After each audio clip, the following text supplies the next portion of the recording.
आज के वीडियो में हम पढ़ने वाले हैं क्लास 7 का हिंदी चैप्टर 13 हम स्टार्ट कर रहे हैं। चैप्टर 13 का नाम है शक्ति और क्षमा। ये एक कविता है और इसके रचनाकार हैं रामधारी सिंह दिनकर। तो सबसे पहले हम कवि के बारे में थोड़ा सा जान लेंगे, उनका परिचय हम देख लेंगे। यहाँ पर आप देख सकते हैं कवि का नाम है रामधारी सिंह दिनकर। दिनकर का मतलब होता है सूर्य, ठीक है। इनका जन्म हुआ था 23 सितंबर 1908 ईस्वी में। और कहाँ पर हुआ था? सिमरिया में हुआ था। सिमरिया के मुंगेर में। मुंगेर कहाँ है? बिहार में है। यानी कि रामधारी सिंह दिनकर जी ये हमारे बिहार के थे। इनकी मृत्यु हुई 24 अप्रैल 1974 ईस्वी में, जब ये 65 वर्ष के थे। और इनका पेशा क्या था? ये कवि थे, लेखक थे, निबंधकार थे, पत्रकार थे, स्वतंत्रता सेनानी भी थे और संसद सदस्य भी थे, ठीक है। और इनकी बहुत सारी रचनाएं हैं जिसकी वजह से इन्हें बहुत सारा पुरस्कार भी मिला। आपने इनकी एक रचना संस्कृति के 4 अध्याय के बारे में सुना होगा। इसी के लिए उन्हें पुरस्कार भी दिया गया था, ठीक है। चक्रव्यूह, हाहाकार, हुंकार, ये सब इनकी ही रचनाएं हैं। तो यह हो गया आपका कवि परिचय। अब हम कविता का अर्थ समझेंगे। क्षमा दया तब त्याग मनोबल, सबका लिया सहारा, पर नर व्याघ्र सुयोधन तुमसे, कहो कहाँ का भाड़ा। क्षमाशील हो रिपु समक्ष, तुम हुए विनत जितना ही, दुष्ट कौरवों ने तुमको कायर समझा उतना ही। क्षमा सौंपती उस भुजंग को, जिसके पास गरल हो, उसको क्या जो दंतहीन विषहीन विनित सरल हो। 3 दिवस तक पथ मांगते रघुपति सिंधु किनारे, बैठे पढ़ते रहे छंद अनुनय के प्यारे प्यारे। ये जो कविता है ये कब का है? ये महाभारत के समय का है। जब महाभारत का युद्ध होने वाला था तो उससे पहले का ये कविता है, ठीक है। दया तब त्याग मनोबल, सबका लिया सहारा, पर नर व्याघ्र सुयोधन तुमसे, कहो कहाँ का भारा। यहाँ पर दुर्योधन को सुयोधन कहा गया है, ठीक है। क्षमा दया तब त्याग मनोबल, सबका लिया सहारा। पांडव युद्ध नहीं करना चाहते थे। उन्होंने क्षमा दया तप त्याग मनोबल सबका सहारा लिया, यानी कि इन सबसे कोशिश कर ली उन्होंने कि जिससे युद्ध ना हो, ठीक है। उन्होंने क्षमा भी किया, दया भी किया, तप त्याग सब कुछ इन्होंने किया, लेकिन फिर भी कोई फायदा नहीं हुआ। फिर भी दुर्योधन जो था, यानी कि सुयोधन यहाँ पर इसको कहा गया है। तो ये जो सुयोधन था ये पांडवों से नहीं हारा। फिर भी ये नहीं माना, क्योंकि ये लोग विनम्र हो रहे थे उसके साथ, लेकिन इसे विनम्रता समझ में नहीं आ रही थी। क्षमाशील हो रिपु समक्ष, तुम हुए विनत जितना ही, दुष्ट कौरवों ने तुमको कायर समझा उतना ही। ये जो पांडव थे ये कौरवों के समक्ष, उसके समक्ष जितना ये क्षमाशील हो रहे थे, जितना ये कौरवों पर दया कर रहे थे, उतना ही कौरव जो है पांडवों को कमजोर समझ रहे थे, ठीक है। क्षमाशील हो रिपु समक्ष, रिपु का मतलब होता है दुश्मन, समक्ष यानी कि सामने। पांडवों को यह कहा जा रहा है कि क्षमाशील हो रिपु समक्ष, तुम हुए विनित जितना ही। पांडवों को बोला जा रहा है कि क्षमाशील हो रिपु समक्ष, तुम हुए विनित जितना ही, दुष्ट कौरवों ने तुमको कायर समझा उतना ही। पांडव जो थे वो कौरवों के सामने जितना विनम्र हो रहे थे, वो जितना क्षमाशील हो रहे थे, कौरव उसे उतना ही कायर समझ रहे थे। कायर यानी कि डरपोक। क्षमा सौंपती उस भुजंग को, जिसके पास गड़ल हो। भुजंग का मतलब होता है सांप। क्षमा सौंपती उस भुजंग को, क्षमा उस सांप को शोभा देता है जिसके पास गड़ल यानी कि विष हो। उसको क्या जो दंतहीन विषहीन विनित सरल हो। सांप को क्षमा शोभा नहीं देता है जो कि दंतहीन हो, विषहीन हो, यानी कि जिसके पास ना दांत हो ना विष हो, और जो बहुत ही सरल है, उसको क्षमा शोभा नहीं देता है। क्षमा किसको शोभा देता है? जिसके पास विष हो, यानी कि विष यानी कि गरल। 3 दिवस तक पथ मांगते रघुपति सिंधु किनारे, बैठे पढ़ते रहे छंद अनुनय के प्यारे प्यारे। 3 दिन तक श्री राम समुद्र के किनारे बैठे रहे, समुद्र से रास्ता मांगते रहे। देखिए यहाँ पर जो है कब का बात हो रहा है? ये रामायण का बात यहाँ पर चल रहा है।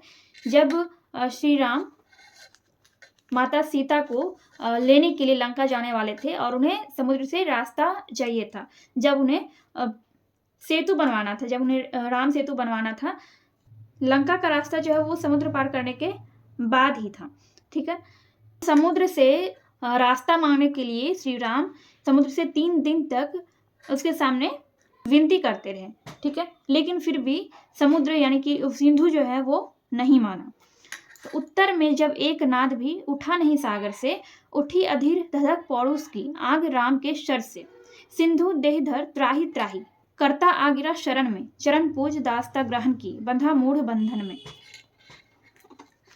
तो जब श्री राम 3 दिन से समुद्र से रास्ता मांग रहे थे तब समुद्र ने एक बार भी रास्ता नहीं दिया। समुद्र ने श्री राम की विनती स्वीकार नहीं की। तब क्या हुआ? उठी अधि धधक पौरुष की आग राम के सर से। सर, शर का मतलब यहाँ पर तीर है। शर का मतलब हो यहाँ पर तीर। तो जब 3 दिन तक विनती करने के बाद भी समुद्र ने श्री राम को रास्ता नहीं दिया तो श्री राम को बहुत ज़्यादा गुस्सा आ गया। तब उन्होंने क्या किया, अपने धनुष पे तीर साध लिया। तब जो है वो सिंधु यानी कि समुद्र, वो डर से श्री राम के शरण में आ गया। फिर उसने श्री राम से कहा कि प्रभु आप जैसा कहेंगे हम वैसा करेंगे, आप आज्ञा दीजिए। ठीक है। जब श्री राम पहले से ही उससे 3 दिन से रास्ता मांग रहे थे, विनम्रता से रास्ता मांग रहे थे, तब समुद्र नहीं दे रहा था। लेकिन जब श्री राम ने अपना क्रोध दिखाया, जब उन्होंने धनुष पे तीर को साधा, तब समुद्र डर गया और सिंधु देहधर यानी कि वो तब अपने शरीर रूप में आके, एक शरीर धारण करके वो श्री राम के सामने आया, उनके शरण में आ गया। ठीक है। तब उसने श्री राम को रास्ता दिया और तब जाके राम सेतु बना था। आपने पढ़ा होगा या फिर कहीं पर देखा होगा कि राम सेतु जो बना था वो पत्थर से बनाया गया था और सभी पत्थर पे राम राम लिख के सेतु बनाया गया था। ठीक है। समुद्र ने रास्ता दिया था, तब जाके राम सेतु बना था। सच पूछो तो क्षण में ही बसती है दीप्ति विनय की, संधि वचन संपूज्य उसी का जिसमें शक्ति विजय की। सहनशीलता क्षमा दया को तभी पूजता जग है, बल का दर्प चमकता उसके पीछे जब जगमग है। सच पूछो तो क्षण में ही बसती है दीप्ति विनय की तीर में ही विनय की दीप्ति बसती है, और संधि वचन संपूज्य उसी का जिसमें शक्ति विजय की, और वही पूजा जाता है जिसमें विजय की शक्ति होती है, यानी जीतने की शक्ति होती है। सहनशीलता क्षमा दया को तभी पूजता जग है, बल का दर्प चमकता उसके पीछे जब जगमग है। दर्प का मतलब हो गया यहाँ पर रोब, अभिमान, यहाँ पर दिया भी गया है, आपका शब्दार्थ में यहाँ पर दिया गया है। दर्प का क्या अर्थ होता है, रोब या फिर अभिमान। ठीक है। सहनशीलता क्षमा दया तभी पूजा जाता है जब किसी को भी अपने बल का अभिमान होता है। ठीक है।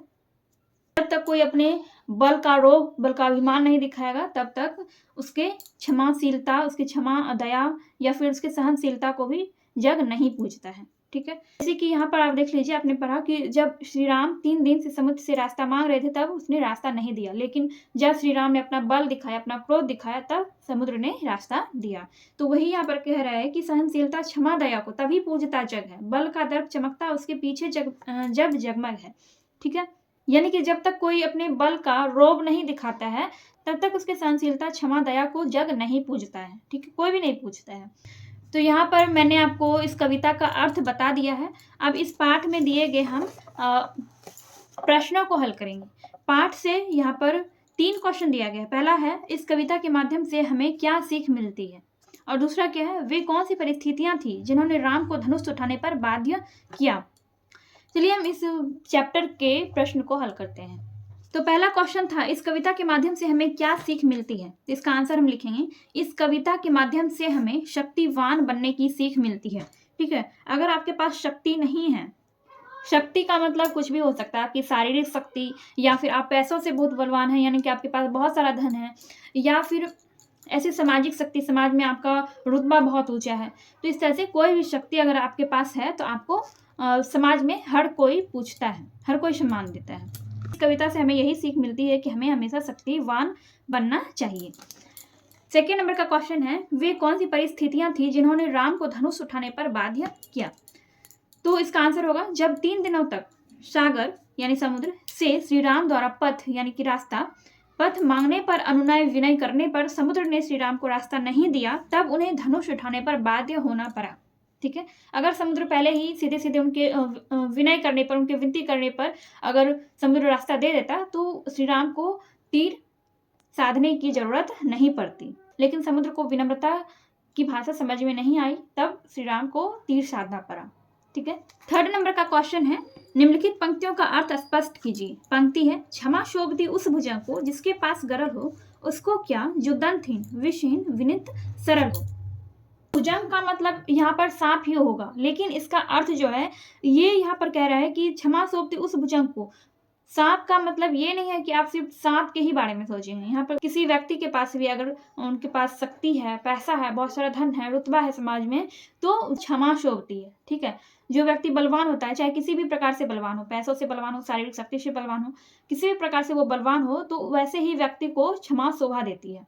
अगर कोई ऐसा व्यक्ति है जो कि जिसके पास कोई शक्ति नहीं है, और बहुत ही साधारण सा व्यक्ति है, और वो आपसे कहेगा कि चलो मैंने तुम्हें क्षमा किया, किसी भी गलती के लिए तुम्हें क्षमा किया, तो उसका क्षमा आपके लिए मूल्यवान नहीं होगा। ठीक है, किसी के लिए भी मूल्यवान नहीं होगा।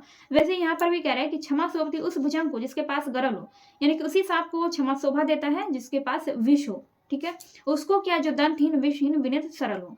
अब उसको क्षमा क्या शोभा देगा, जिसके पास दांत भी नहीं है और ना ही जहर है, ना ही उसके पास विनम्रता है, कुछ भी नहीं है, तो वैसे आदमी को या फिर वैसे सांप को क्षमा शोभा नहीं देता है। ठीक है, यही चीज आपको यहाँ पर समझना है। तो इसका अर्थ हमें स्पष्ट करना है।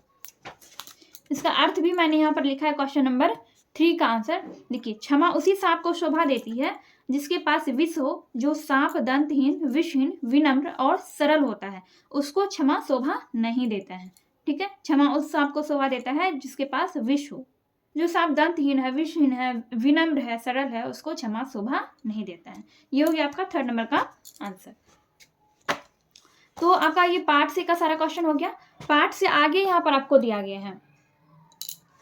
पार्ट से आगे क्या क्वेश्चन है, देखिए पहला क्वेश्चन है, दिनकर के इस भाव से आप कहाँ तक सहमत हैं कि समाज शक्तिशाली की ही पूजा करता है, अभावहीन निर्बल व्यक्ति को समाज में कोई नहीं पूछता। इन पर आप अपना विचार स्पष्ट कीजिए।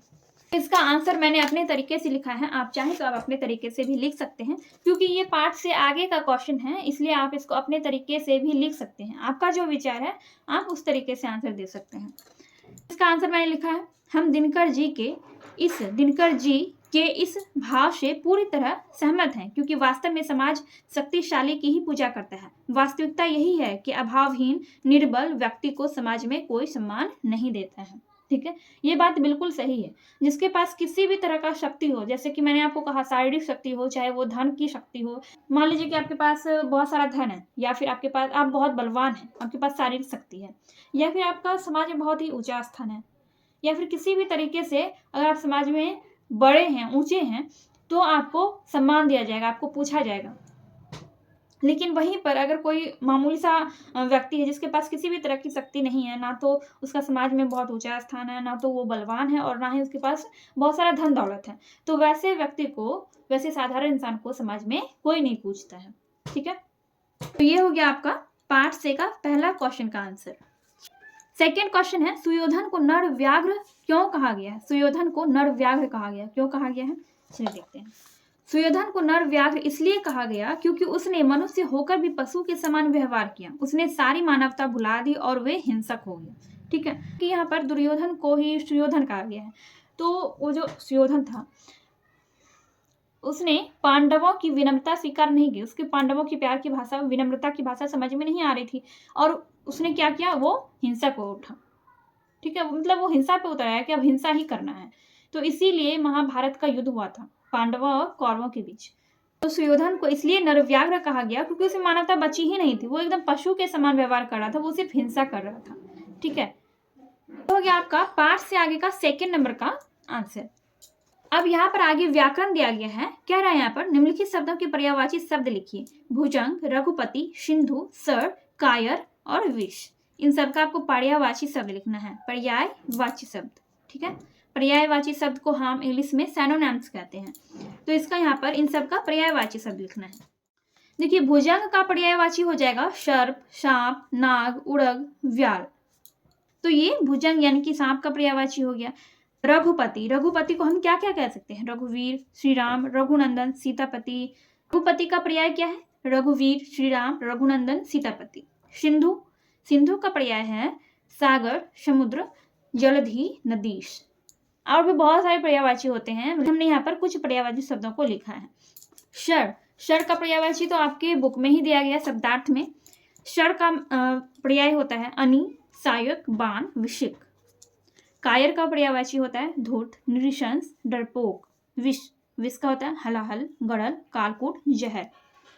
तो यहाँ पर आपका ये वाला चैप्टर शक्ति और क्षमा, ये चैप्टर आपका कंप्लीट हो गया है। एंड मैंने आपको सारा अर्थ भी बता दिया है इस चैप्टर का। आई होप आपको समझ में आ गया होगा, और सारे क्वेश्चंस भी मैंने आपको यहाँ पर करवा दिए हैं। एंड तो इसी के साथ यहाँ पर ये वाला चैप्टर जो है ये कंप्लीट हो गया है। एंड नेक्स्ट वीडियो में हम नेक्स्ट चैप्टर स्टार्ट करेंगे। ये वीडियो अगर आपको थोड़ी सी भी हेल्पफुल लगी हो तो प्लीज़ वीडियो को लाइक करिए, कमेंट कर दीजिए एंड अपने दोस्तों के साथ इस वीडियो को ज़रूर शेयर कीजिएगा एंड चैनल पर अगर नए हैं तो चैनल को सब्सक्राइब करके जाइएगा। चलिए मिलते हैं नेक्स्ट वीडियो में।